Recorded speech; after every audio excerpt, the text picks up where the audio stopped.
Hello friends, welcome to my channel. तो आज का वीडियो बहुत ही स्पेशल है क्योंकि आज हम सीडीबी के प्रीवियस ईयर क्वेश्चंस को डिस्कस करने वाले हैं जो आपके एग्जाम पॉइंट ऑफ व्यू से बहुत ही ज़्यादा इंपॉर्टेंट है।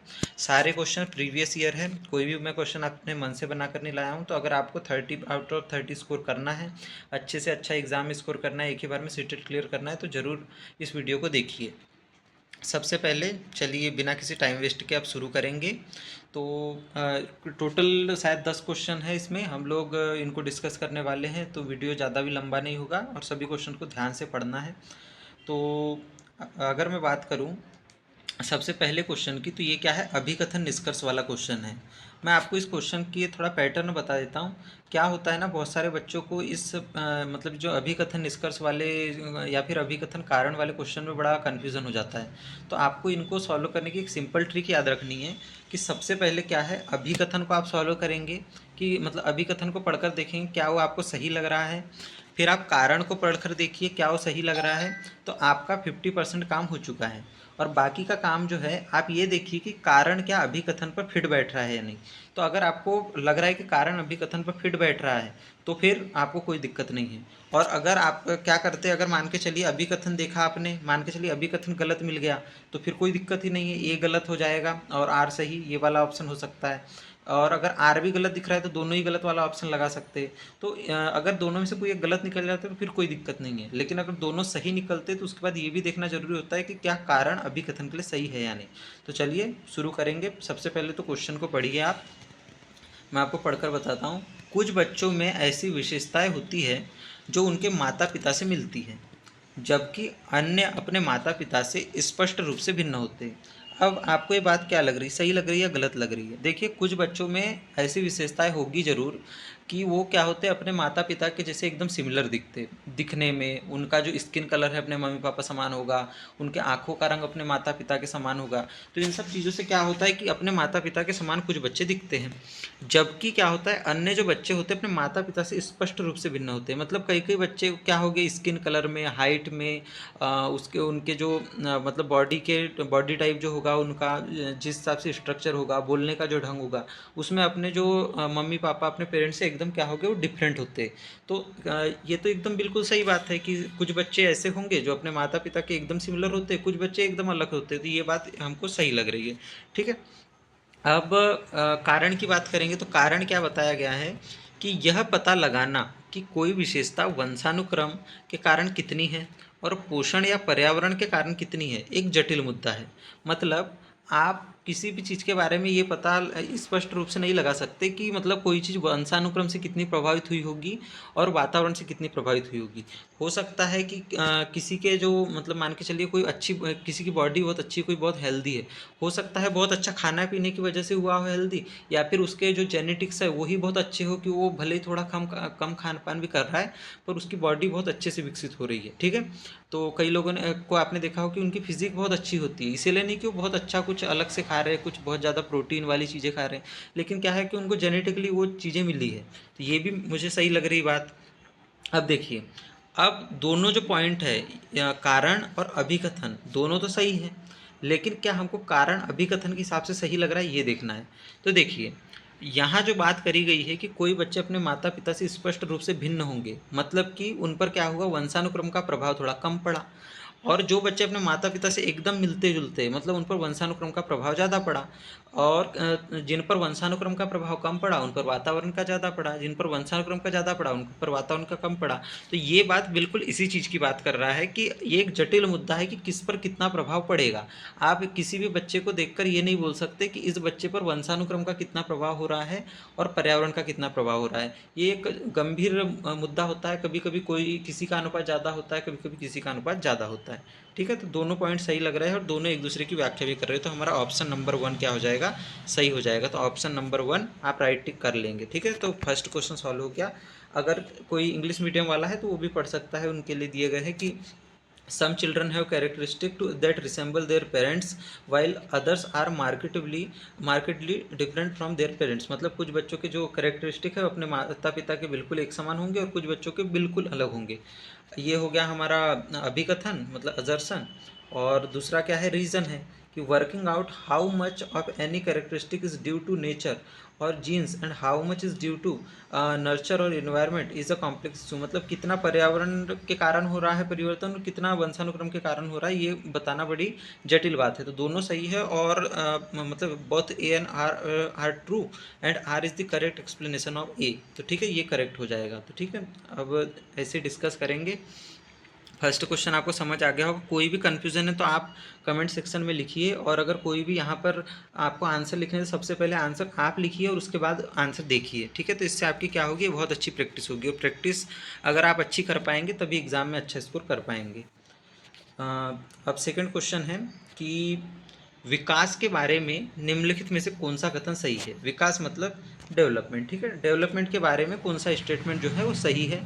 तो ऑप्शन मतलब ऑप्शन नंबर 1 क्या बोल रहा है, बच्चे में विकास बच्चे में विकास का बहुत ही सटीक अनुमान लगाया जा सकता है। फर्स्ट ऑप्शन क्या बोल रहा है कि बच्चे में जो विकास है एकदम उसका करेक्ट, एकदम उसको एक्यूरेट तरीके से हम प्रेडिक्ट कर सकते हैं, ये फर्स्ट ऑप्शन कह रहा है। ठीक है, देखते हैं, उतना तो सही लग नहीं रहा है ऑप्शन। सेकंड ऑप्शन क्या बोल रहा है कि विकास एक सरल और एकात्मक प्रक्रिया है। मतलब कि इसको अगर इंग्लिश में देखें तो एकदम सिंपल है और यूनिटरी प्रोसेस है। मतलब कि कोई इधर उधर होता नहीं है विकास में, एकदम सीधा सीधा चलने वाला है, ऐसी बात कर रहा है। विकास को हमेशा सटीक तौर पर मापा जा सकता है। ऑप्शन 3 बोलता है कि विकास को एकदम सटीक तौर पर, एकदम प्रिसाइज तरीके से हम लोग माप सकते हैं। ये भी बात उतनी सही नहीं लग रही है। और लास्ट ऑप्शन बोल रहा है कि विकास बहुआयामी, मतलब कि मल्टी डायमेंशनल होता है, और बहुदिशात्मक होता है, मतलब मल्टी डायरेक्शनल होता है। एकदम करेक्ट पॉइंट है, सिंपल सी चीज़ है। फर्स्ट ऑप्शन से अगर मैं लास्ट तक डिस्कस करूं, बच्चे में विकास का बहुत ही सटीक अनुमान लगाया जा सकता है, बिल्कुल गलत बात है। क्योंकि हम लोग एक हद तक अनुमान लगा सकते हैं विकास के पैटर्न का, लेकिन एकदम सटीक तरीके से अनुमान नहीं लगा सकते। आप ये नहीं बता सकते कि आज ये बच्चा चलना चालू कर देगा, कल ये बच्चा खड़ा हो जाएगा, एकदम एक्यूरेट प्रेडिक्शन आप नहीं कर सकते। सेकंड ऑप्शन क्या बोल रहा है कि विकास एक सरल और एकात्मक प्रक्रिया है। देखिए, विकास न तो सरल है और न ही एकात्मक है। मतलब सरल बोले तो एकदम सिंपल प्रोसेस, बिल्कुल सिंपल नहीं, बहुत ही कॉम्प्लेक्स है।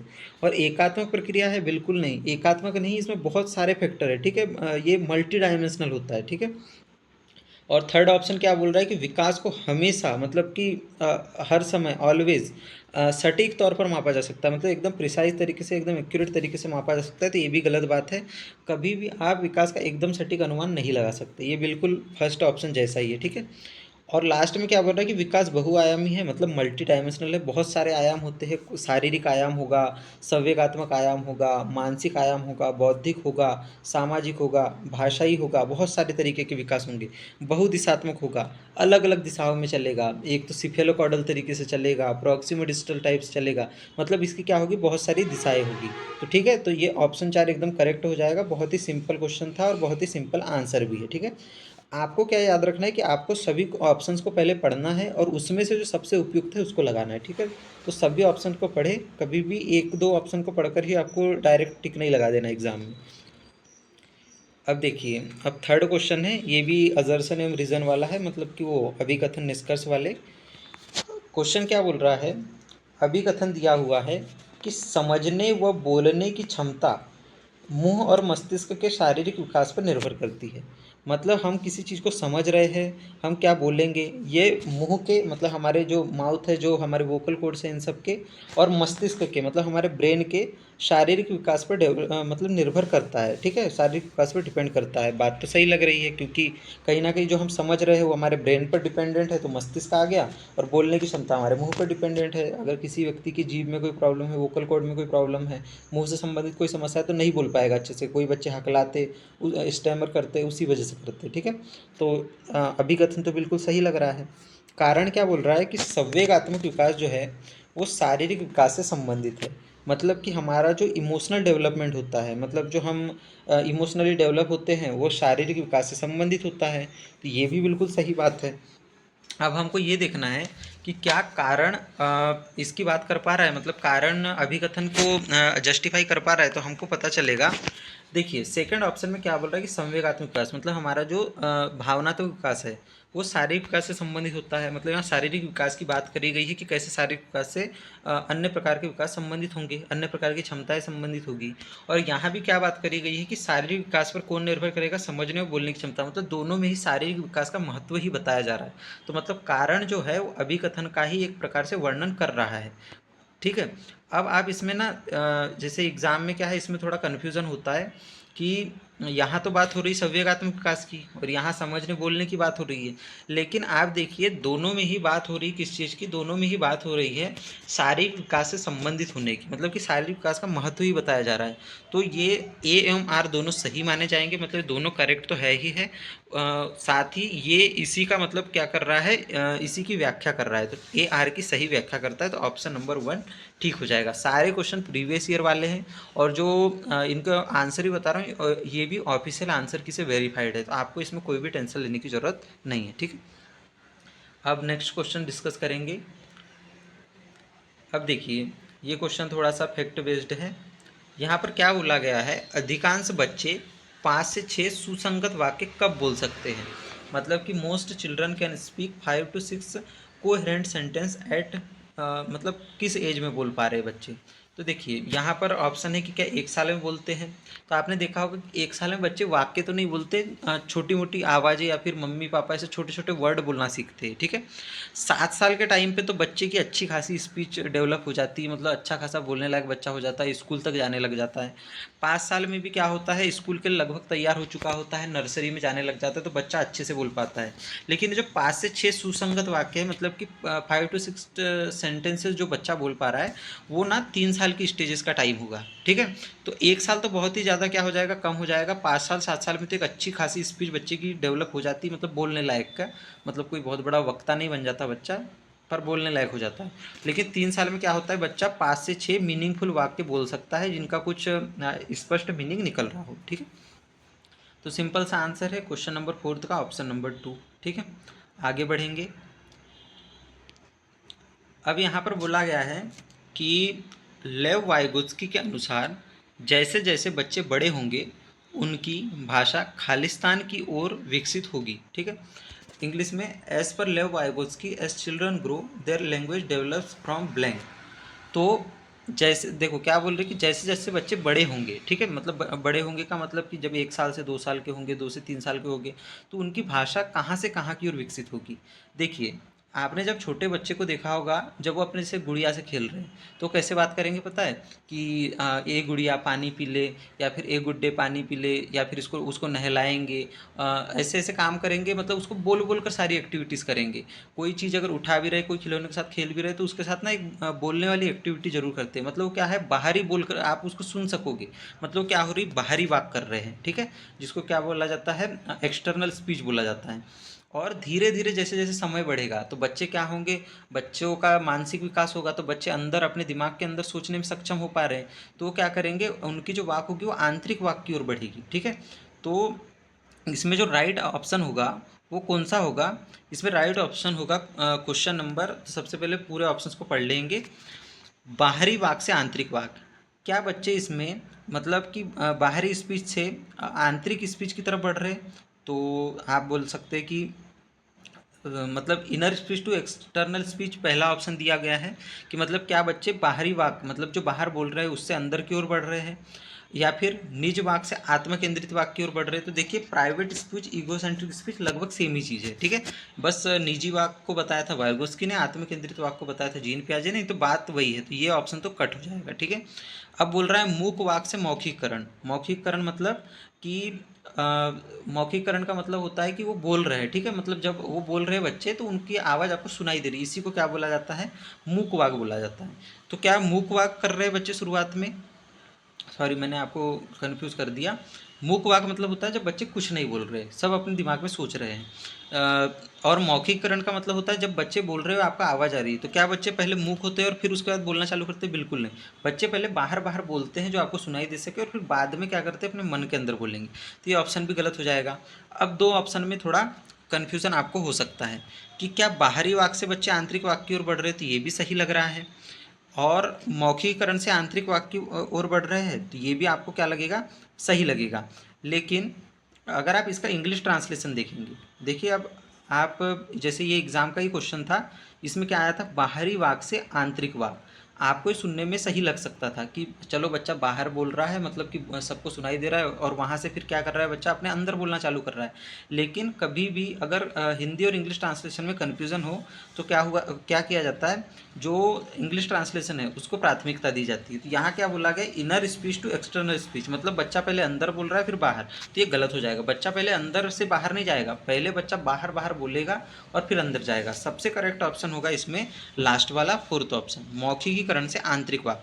मतलब बच्चा पहले थिंक आउट लाउड करेगा, मतलब कि बच्चा क्या करेगा, जब बोलेगा, जब अपने दिमाग में सोचेगा तो बोल बोल कर सोचेगा, अरे यार ऐसे नहीं करना चाहिए, अरे यार वैसे नहीं करना चाहिए, अरे मैं ऐसे खेलूंगा वैसे खेलूंगा।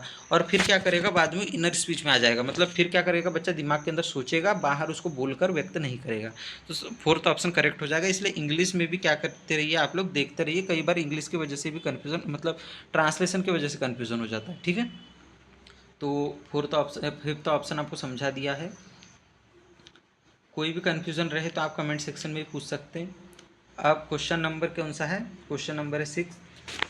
क्या बोला गया है कि पियाजे ने संज्ञानात्मक विकास को किस तरह घटित होने वाला बताया है। मतलब कि जीन पियाजे के अनुसार संज्ञानात्मक विकास जो उन्होंने दिया था वो किस तरीके से घटित होता है, मतलब उनके संज्ञानात्मक विकास के विशेषताओं के बारे में पूछ रहा है कि क्या इनमें से कौन सा पॉइंट जो है उनके संज्ञानात्मक विकास के बारे में सही है। ठीक है, तो सबसे पहले इन्होंने 4 गुणात्मक रूप से विभिन्न अवस्थाओं में इसे बांटा था।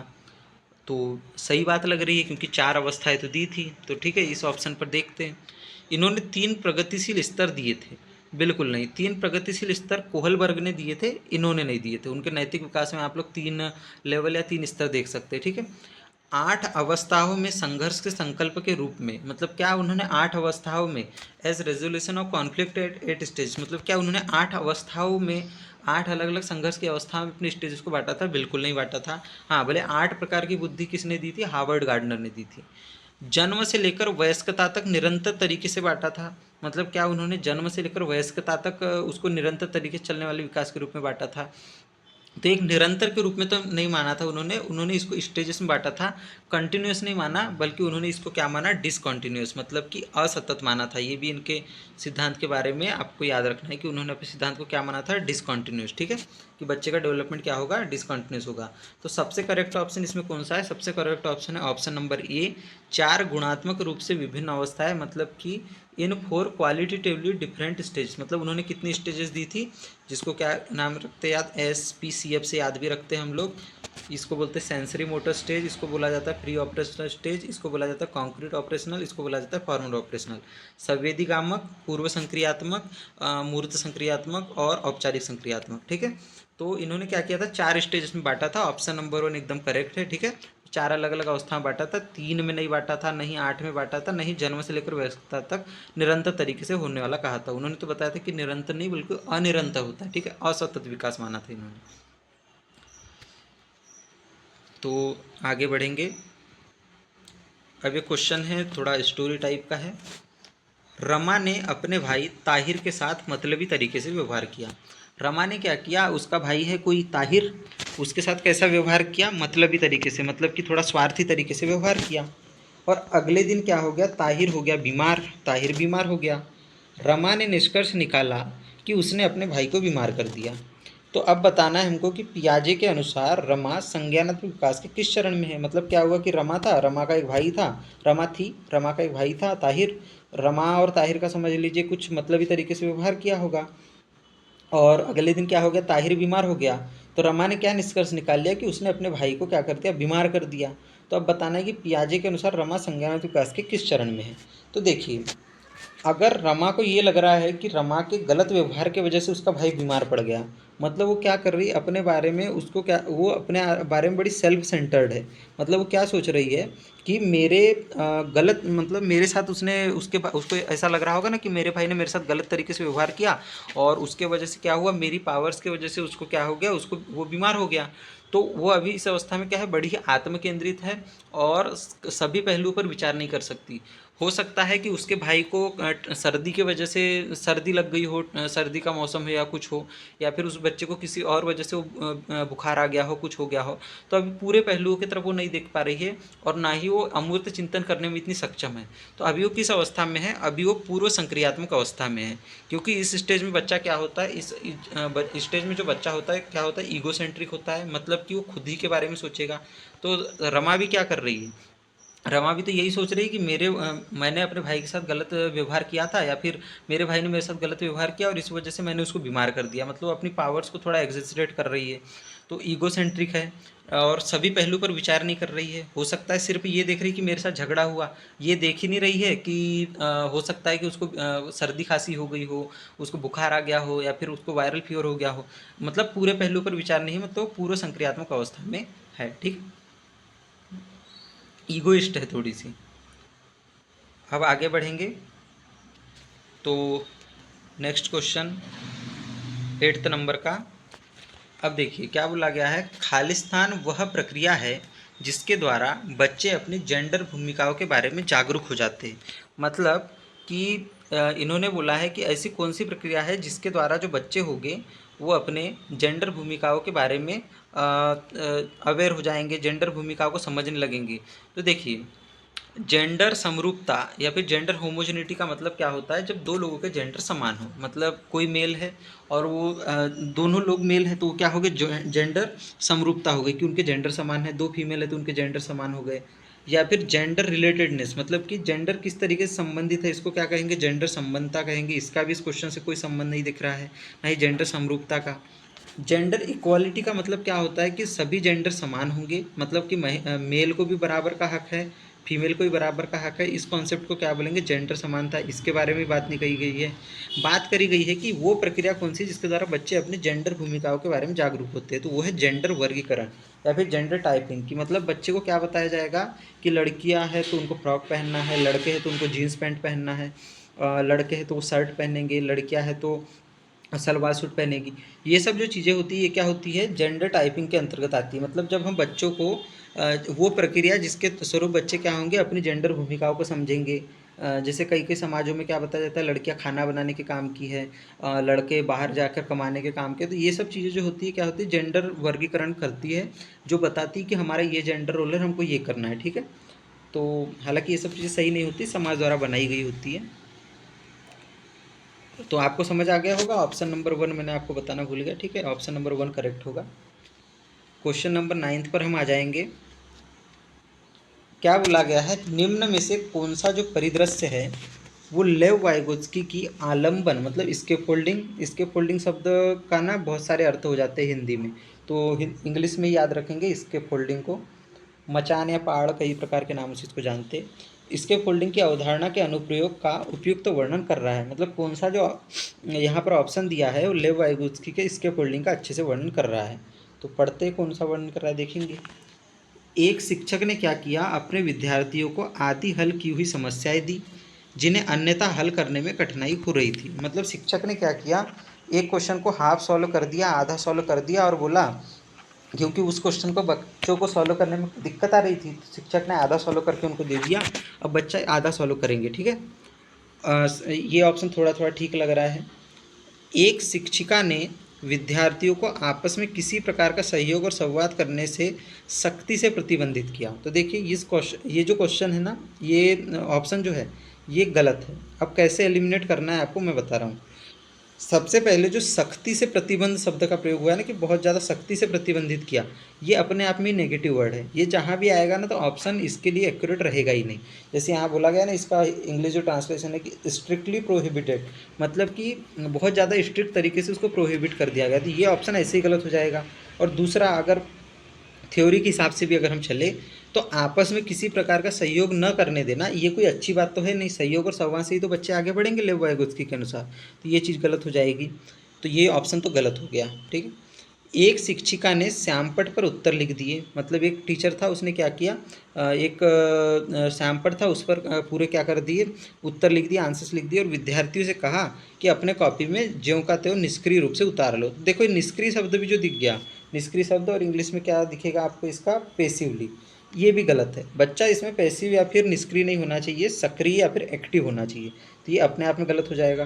और दूसरी सिंपल सी बात है कि अगर आप बोर्ड पर पूरे उत्तर लिख दोगे और बच्चे को छापने कहोगे अपने कॉपी में, तो बच्चा सीखेगा क्या? कुछ नहीं सीखेगा। ये भी क्वेश्चन का ऑप्शन गलत लग रहा है। एक शिक्षिका ने अपने विद्यार्थियों के लिए यह अनिवार्य कर दिया कि वे निर्धारित समयावधि में ही स्वयं की समस्याओं का समाधान करें। मतलब कि एक टीचर ने क्या बोला कि खुद ही समाधान करना है। तो फिर टीचर रहने का मतलब क्या है? मतलब स्वयं की समस्याओं का समाधान खुद करना है और एक निश्चित समयावधि में करना है।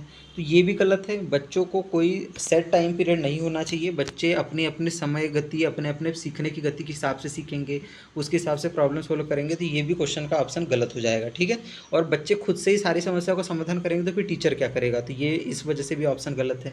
सबसे करेक्ट ऑप्शन कौन सा है हमारा? Option number 1। एक शिक्षिका ने अपने विद्यार्थियों को आधी हल्की हुई समस्या दी और अन्यथा हल करने में कठिनाई हो रही थी। मतलब टीचर ने उसको क्या दिया? इसके फोल्डिंग दी। मतलब क्या दिया?